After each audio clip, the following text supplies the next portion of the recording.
Angie, how's it going? How we doing? Your family doing well? Yeah, everyone's doing great. How about you? Family's doing well. Thanks Yeah. for asking. Good to hear that. So I'm really happy with how you're running your business so far, and I've looked over your numbers and see that you've been doing better than you previously budgeted for the first 6 months of your business. However, after digging deeper into the numbers, we have some concerns that we should bring up. Oh, geez. Doesn't sound good. What are your concerns?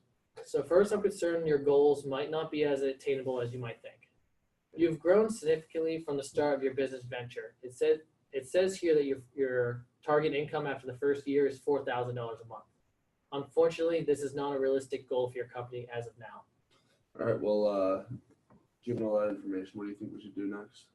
So I used to work for this consulting company in New Jersey, and they do a great job coming into a business and look over a company's numbers. And having a fresh eyes look over can be very helpful. My concerns could be wrong, but since the food industry is such a hard industry to succeed in, I recommend they look over it. Well, that sounds like a great idea. If you think it will help, then let's do it. Yeah, I'll reach out to them this evening and I'll try to set up a meeting real soon. All right. Sounds good. See you then. All right. Thank you.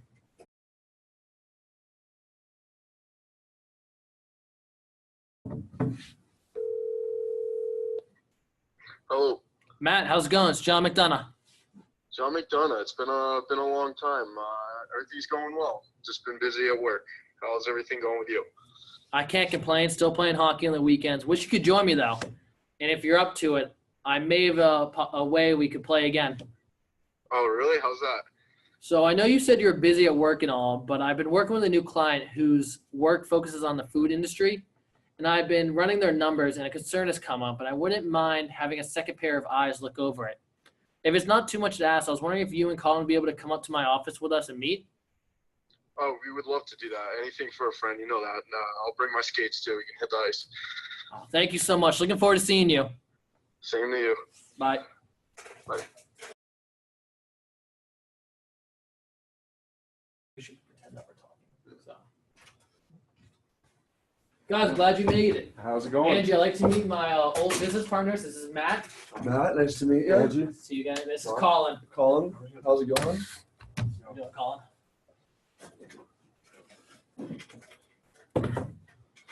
All right. Well, before we dive into all the numbers and all that, I would like to tell you guys a little bit about myself. So I'm a graduate of Assumption College, which is a small little college in Worcester, Massachusetts. At my graduation party, I was discussing with my friends and family maybe like what my future would be, and we kind of talking about the restaurant industry and all that, and I decided it was a little bit too difficult for like the restaurant industry, but I really was interested in Peruvian food. But so I decided ultimately to go into catering and supplying, especially foods, and that's when the empanadas came to mind. I have a quick question for you. When you first thought of this idea, where were you thinking about selling these? Well, I'm glad you asked that. Actually, the first I thought like large scale and prepackaged empanadas like grocery stores, but I quickly realized selling to smaller businesses would probably be a little easier and more profitable at the start. So that was very smart, not doing grocery stores. They tend to be very competitive and tend to use large companies and large brand names to promote products. But one question I have is what restaurants have the best sales? I can answer this one, Angie. To discuss this matter, I came on board to the business to help do research for the best place possible. We first learned how many restaurants there are in our area, and there are a total of 800. Of the 800, 100 restaurants could be identified as Latin American, but 21 of them were nationally or regional chains like Taco Bell. Also, 7 were unsuitable for our product. After narrowing these restaurants down to 72, that's when we decided to create a second list of non-Latino restaurants and bars that could be interested in our product. By adding these restaurants, the list of possible restaurants in total is now 130 restaurants. I can tell you guys really care about this because you went through and researched 130 restaurants, which is good to hear. Have you done any research into the population in the area? this is a very popular area with about 400,000 people and 20,000 students due to several private colleges, and then there's a technical college as well. From these colleges and schools, they have offered a degree in restaurant administration, and due to the supply for labor being so high, I can hire college kids to help me out in my kitchen. So It's very helpful. Thank you for sharing that information, the history of your company. We have some concerns regarding your information. Please check your emails. We both sent the results that we came back to. All right, well, thank you very much, guys. Let's first look at the cost per tray as tray and use trays as units. John, you've done this already, all right? Yes, I have. I did this by using the metric of activity-based costing. As you can see in the spreadsheet, one thing that stood out to me is labor is the highest cost, and we are spending a lot on ingredients. But this is also because Angie wants to use organic food because they do make the food taste better. It's very interesting. I like this chart very much. It gives the ability to contribution margin of all three empanadas. We broke down the numbers that you had given us in order to determine the per unit cost of each type of empanada. We see here that you charge $11.50 for each tray of empanadas. The variable cost that you had given us and the resulting contribution margin brings us to a first area of concern. Like you said before, your labor and cost of ingredients make up a large portion of your variable costs. From the chart, we see that you make most money off your vegetarian empanadas with a contribution margin of $5.08 per unit, or 44%, which is then followed by the Peruvian empanadas at $4.04 per unit, or 35%. And finally, the beef empanadas at $3.24 or 28%.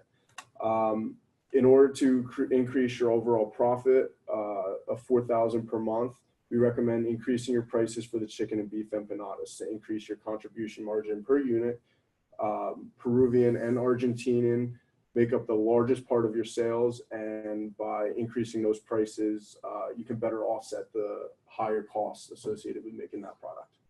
That's actually really helpful you said that. I noticed that my beef and chicken ones definitely are more of a hot commodity than the vegetarian ones, so I figured that's what would make the most money.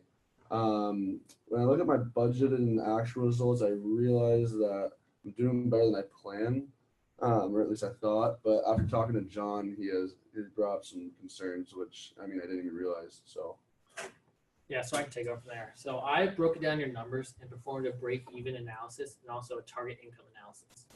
For a break-even analysis, we have to look at your fixed costs and its relationship to the contribution margin.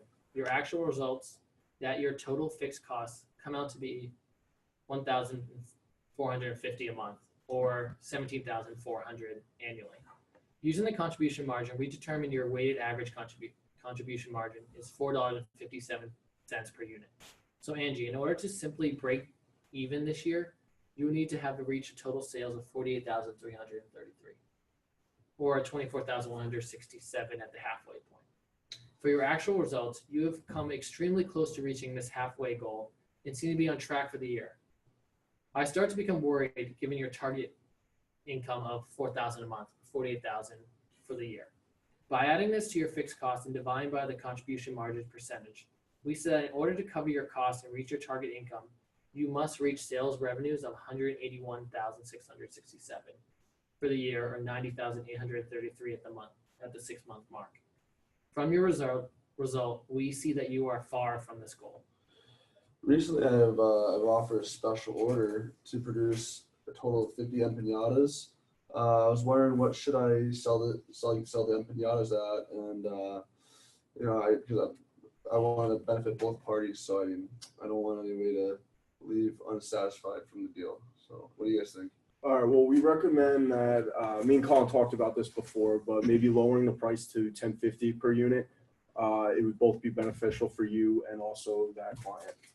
And we believe this is $10.50 is a good price because you're going to be turning the customer at a high quantity, and they deserve a little price off because they're kind of we want to keep them excited to come back, and also they're covering a delivery charge, so we don't want to keep it the same price. We want to make sure we establish the high customer loyalty, so lowering the price is a good idea. Another reason we thought this was the best price is it still allows you to make a good profit on the empanadas. It will not affect your current orders worrying about why they had gotten a lower price than your other clients have. So, it's not too much off the $11.50 that you charge now. So Angie, we still believe that you can make this company thrive. So we've come up with a few things that can help your business stay profitable. First off, we noticed that their vegetarian empanadas are making you the most profit. Yep. However, these are the ones that you're selling the least of.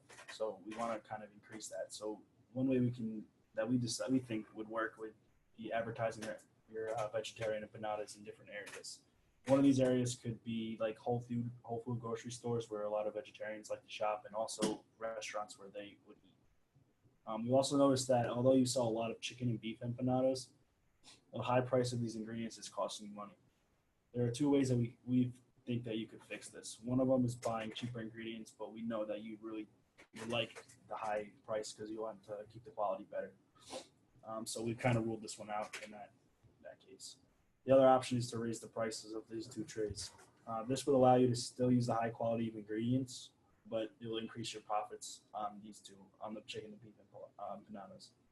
We haven't completely run the numbers yet, but we're thinking that $12.50 for a tray of chicken empanadas and $13.50 for a tray of beef empanadas is a good place to start. This will bring your contribution margin of the chicken and the beef empanadas to about 44%, which is around the same number as the vegetarian. We also suggest that you incorporate the more expensive trays that double as a serving dish in your everyday sales to try to expand and gain interest in new customers. Well, I really want to thank you guys for going over all this information with me. It really opened my eyes. It's been very helpful, and if you guys ever need some NPIs, you guys know where to come. Absolutely.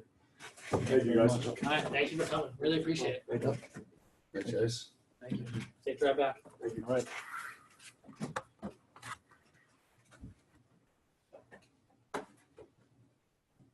So was that helpful? Yeah, that was super helpful. I mean, I feel like I know my company inside and out way better than I did before, so I can't thank you enough for helping me out and setting me up with those consultants. No problem. Glad I could help. Thank you.